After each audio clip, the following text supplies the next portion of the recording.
Hello everyone and welcome to Unacademy. मेरा नाम है शिवांगी गौतम और आज की क्लास में हम एक बहुत ही इंपॉर्टेंट डिस्कशन करने वाले हैं। रिसेंटली जो एकनाथ शिंदे फैक्शन था सेना का उनको एक नया पार्टी नेम और एक सिंबल दिया गया था by the election commission and since it was allocated to them as a result of that ये बहुत ज़्यादा प्रोमिनेंटली न्यूज़ में था। क्या है इलेक्शन सिंबल्स का अलॉटमेंट ऑर्डर, किस तरीके से ये जो बाला साहेब बांजी शिवसेना बनाई जा रही है इसका डिफरेंस जो उद्धव ठाकरे बाला साहेब वाले अगर हम बात करें शिवसेना उससे कैसे डिफरेंट है, आज के क्लास में हम सब कुछ डिटेल में डिस्कस करेंगे। किस रीजन की वजह से इंपॉर्टेंटली न्यूज में है, क्योंकि इलेक्शन कमीशन ने रिसेंटली अलॉट करा था 2 स्वॉर्ड्स और एक शील्ड का सिंबल जो आप यहाँ पे देख सकते हो to the Maharashtra chief minister Eknath Shinde Shiv Sena faction जो नया बाई इलेक्शन होना है उसके लिए। तो इलेक्शन सिंबल जो ऑर्डर है 1968 का वो एम्पावर करता है इलेक्शन कमीशन ऑफ इंडिया को कि वो रिकग्नाइज कर सकते हैं किसी भी पॉलिटिकल पार्टी को और उसको जो भी चुनाव चिन्ह है या जो सिंबल्स है वो अलॉट कर सकते हैं। तो जो राजनीतिक दलों को मान्यता दी जाती है चुनाव चिन्ह की जो आवंटित किया जाता है that is all done by the election commission of India. अब ये जो बाला साहेबांची शिवसेना है ये क्या है, किस तरीके से ये उद्धव बाला साहेब ठाकरे वाली शिवसेना से डिफरेंट है, और जो इलेक्शन सिंबल्स का अगर पूरा प्रोसेस हम जाने जिस वजह से एकनाथ शिंदे और उद्धव ठाकरे में आप बोल सकते हो एक सॉर्ट ऑफ स्कर्मिश चल रहा है, उन सब का रीजन क्या है आइए देखते हैं। इलेक्शन सिंबल या जो चुनाव चिन्ह है क्यों इंपॉर्टेंट है, क्योंकि इलेक्शन सिंबल एक स्टैंडर्डाइज सिंबल होता है जो कि एलोकेट किया जाता है किसी भी पॉलिटिकल पार्टी को। अब इसको मान्यता कैसे दी जाती है, ये यूज किया जाता है by the parties during the campaigning जहां पे इलेक्ट्रॉनिक वोटिंग मशीन्स में सिंबल दिखाया जाता है और इसी के साथ साथ जब भी वोटर कोई भी सिंबल को चूज करते हैं वो सिंबल से एसोसिएटेड पार्टी के लिए वोट कर रहे होते हैं। इंट्रोड्यूस क्यों किया गया था इसको, ताकि जो भी हिंदुस्तान का इलिटरेट वोटर है, इलिटरेट पीपल है जो नाम नहीं पढ़ सकते हैं पार्टी का, जो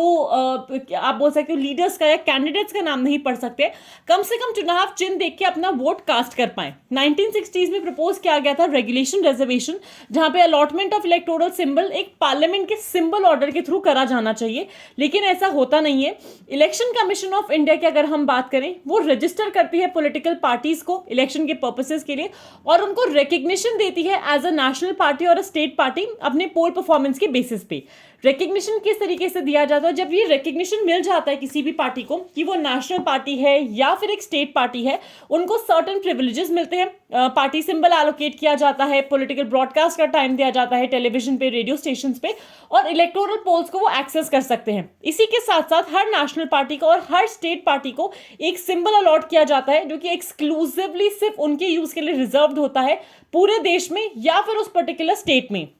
तो क्या है ये election symbol reservation and allotment order 1968 का, किस वजह से ये न्यूज में है, इसका प्रोमिनेंस क्या है आइए जानते हैं। अगर हम बात करें ये अप्लाई करता है जितने भी विवाद उठते हैं to the national and the state parties, कोई भी डिस्प्यूट अगर आएगा रिकग्नाइज नेशनल या स्टेट पार्टी का उस पर अप्लाई किया जाएगा। For any split in a registered but an unrecognise party, वहां पे भी मतलब कोई भी ऐसी पार्टी जो पंजीकृत है लेकिन गैर मान्यता प्राप्त है और उसका विभाजन हुआ है, इलेक्शन कमीशन यूजुअली एडवाइस करता है वॉरिंग फैक्शंस को आप अपने डिफरेंसेस को इंटरनली ही सुलझा लो या फिर कोर्ट को अप्रोच करो। ऑलमोस्ट हर डिस्प्यूट इलेक्शन कमीशन डिसाइड करता है जहां पे एक clear majority of party delegates या ऑफिस बेरर्स जो होते हैं, एमपीज हैं, एमएलएज हैं, किसी न किसी एक फैक्शन को सपोर्ट कर रहे होते हैं। सेम लड़ाई Eknath Shinde faction versus Uddhav Thackeray faction में चल रही है शिवसेना की, जहां पे आप देख सकते हो a major lot of MLAs Eknath Shinde faction की तरफ शिफ्ट हो चुके हैं। अलॉन्ग विद दैट बिफोर 1968 अगर हम बात करें, इलेक्शन कमीशन नोटिफिकेशन जारी करता था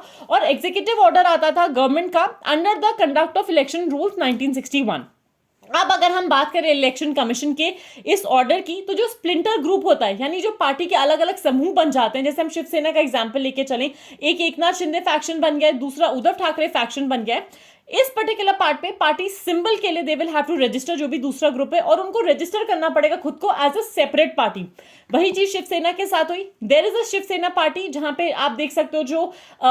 जो उद्धव ठाकरे वाली पार्टी है उनका सिंबल अलग है, 2 शील्ड्स और एक स्वॉर्ड एकनाथ शिंदे वाली जो शिवसेना फैक्शन है उसको दिया गया है और वो क्लेम कर सकते हैं नेशनल या स्टेट पार्टी होने का status on the basis of the performance कोई भी स्टेट या सेंट्रल इलेक्शन पे। सिंबल अलॉट कैसे किया जाता है, अगर हम बात कर रहे हैं इस सूची की, हम बात कर रहे हैं कि सिंबल अलॉटमेंट का प्रोसेस क्या होता है, तो कोई भी जो पार्टी है या कैंडिडेट है उसको एक लिस्ट दी जाती है 3 सिंबल्स की इलेक्शन कमीशन की फ्री सिंबल लिस्ट से, जब वो नॉमिनेट कर रहे होते, जब वो फाइल कर रहे होते हैं नॉमिनेशन पेपर्स, ठीक है। उसके बाद अमंग द सिंबल्स एक उनको अलॉट किया जाएगा to the party and the candidate, first come first serve basis पे। जब भी रिकग्नाइज पॉलिटिकल पार्टी का विभाजन होता है, राजनीतिक दलों का स्प्लिट होता है, उस पर्टिकुलर केस में इलेक्शन कमीशन डिसाइड करेगा हम कैसे असाइन कर सकते हैं इस सिंबल को, जहां पे वो ये देखेंगे कि ऑर्गेनाइजेशनल लेजिस्लेटिव विंग से with in the political party कितना सपोर्ट मिल रहा है, और जहां पर भी पॉसिबल नहीं है टू डिसाइड कि मेजॉरिटी कहां पे, इलेक्शन कमीशन फ्रीज कर देगा उस पार्टी के सिंबल को और वो अलाउ करेगा ग्रुप्स को कि आप नए नाम से रजिस्टर कीजिए। And this is the entire process जहां पे सिंबल, एक चुनाव चिन्ह का इंपॉर्टेंस क्या है, कैसे दिया जाता है, किस प्रोसेस के थ्रू आवंटित किया जाता है, और क्यों ये इंपॉर्टेंट है हिंदुस्तान जैसे देश में जहां पे कॉन्जिक्यूटिवली इतने सारे इलेक्शंस होते हैं। Before I wind up, a super quick reminder about the new batches that we have started at Unacademy. आरंभ बैच हमारा शुरू हुआ है 16 फरवरी से, और हिंदुस्तान का जो अगर हम बात करें, we have a 30% off on the UPSC CSC subscription. 16 से 21 फरवरी तक ये ऑफर वैलिड है। आप कोड यूज कर सकते हो शिवजी लाइव, SHIVGLIVE, जहां पे आपको अलग अलग डिस्काउंट्स मिलेंगे अलग अलग कोर्सेज पे फॉर 12 मंथ कोर्सेज, हिंदी में, इंग्लिश में, आइकॉनिक प्लस कॉम्बो बैचेस के। आज की क्लास में मेरी तरफ से इतना ही। Stay tuned for more at Unacademy. Thank you so much and have a fantastic day everyone.